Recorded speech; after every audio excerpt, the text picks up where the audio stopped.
Hi folks, it's Evo here from Thundermist Lure Company.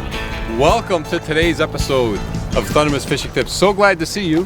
Here we are, it's the end of March, and what a beautiful spring day we got upon us today, folks. And after a long winter, it's always fantastic to get out and do some open water fishing, and that's what we're doing today. We're out here, folks, we're fishing the Lower Niagara River, and what we're looking for today, we're looking for those beautiful steelhead. If we can get into one, just make my day. And the technique, folks, today what we're going to do, we're going to bottom bounce, and we're going to bottom bounce row bags, but it's going to be a combination of bottom bounce and still fish. A lot of people will cast out and just let their line sit there and wait for a bite. With the bottom bounce technique, you're bouncing your bait along the bottom and you're moving it in front of the trout and having them hit. But now, as you can see, it's kind of coming to an end here of the drift, and I'm going to hold my rod there for, I don't know, 15-20 seconds, and just let my bait sit there and wait for a trout. And then if I don't get a bite, I just reel it in and I'm going to bottom bounce again. And the beauty with that is, I mean, the rig is a simple one, folks. As you know, I use the T-turn, and today, folks, I'm running the small T-turn, and as you know, it keeps me tangle free. Actually, the size I'm running today is extra small, and the reason for that is it's the water is so crystal clear, and it keeps a nice low profile in the water. So I'm running the extra small T-turn. I'm going down to a size 6 octopus hook. I like to use a little bit of a bigger hook for trout. I know people use smaller ones, but I like a little bit bigger with that hook gap. So I've got a size 6 octopus hook, and I've got about 2 feet down to a sinker, and then my hook line is about 2 inches shorter than my sinker line, just to keep my hook off the bottom and out of snags, but yet it's still in the strike zone. So that's going to be the technique today, folks, just bouncing along the bottom. My sinker is about a ½ ounce. The current's not too bad today.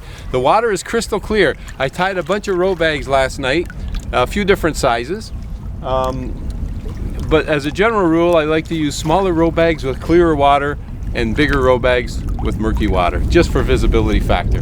But what a gorgeous morning, folks.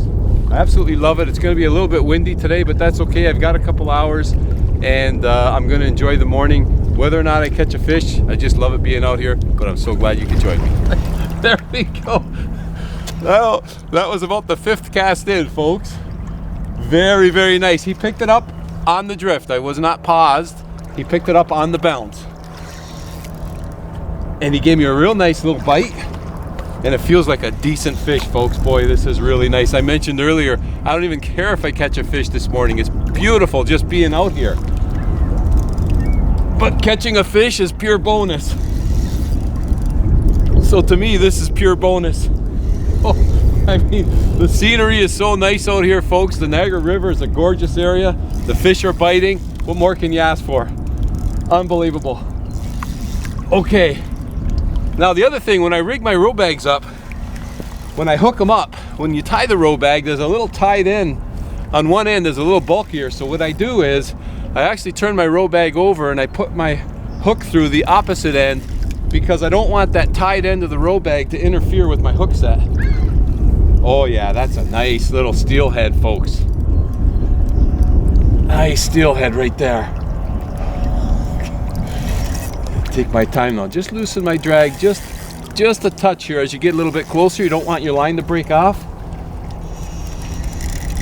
I'm running a 10-pound braid, and I've got myself a nice long 8-pound mono leader. Normally I run a fluorocarbon leader, but I grabbed some mono this morning and just tied up quick, rigged up my T-turn, and made my way out to the river.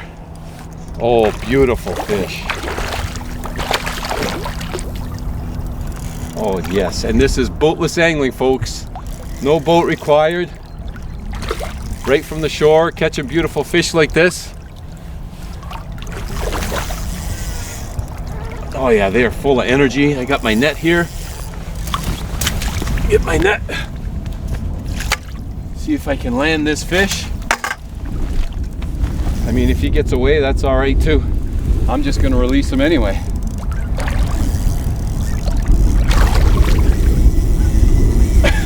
He's taking another run. I just love it. Oh, I love it, folks. This is great. And the temperature is not too bad. It's like 5 degrees Celsius right now. A little bit of wind. And a gorgeous steelhead. Oh yeah, that's a beautiful, beautiful steely, folks, right there. Niagara River steelhead. Gorgeous, gorgeous, gorgeous fish. Okay, let me get him off, and we're gonna snap a quick photo for Facebook and Instagram, and we're gonna get him right back in again. Okay, there we go, folks. That right there is what it's all about. That is a gorgeous, gorgeous Niagara River steelhead right there. Beautiful colors, nice fish, gave me a nice little fight. That actually is a real good eater, but we're gonna let this fish go, folks. I've got a great recipe if you like to eat steelhead. I'll put a link here for you. You can check it out, one of my favorites. But this one, folks, we're gonna let go. And this water is bitter cold. And there goes a beautiful steelhead right there. Just made my day, folks, right there. That was absolutely gorgeous. I loved it. Water's freezing cold. The key is, got to keep your hands dry or they're gonna freeze up on you, even in this spring weather. It's really cold. I mean, the ice is just, there's still ice in the lake, as a matter of fact. But you know what, folks? I'm gonna rig myself up with another row bag. I'm gonna bottom bounce for another hour or two and then call it a day, but my day has already been made.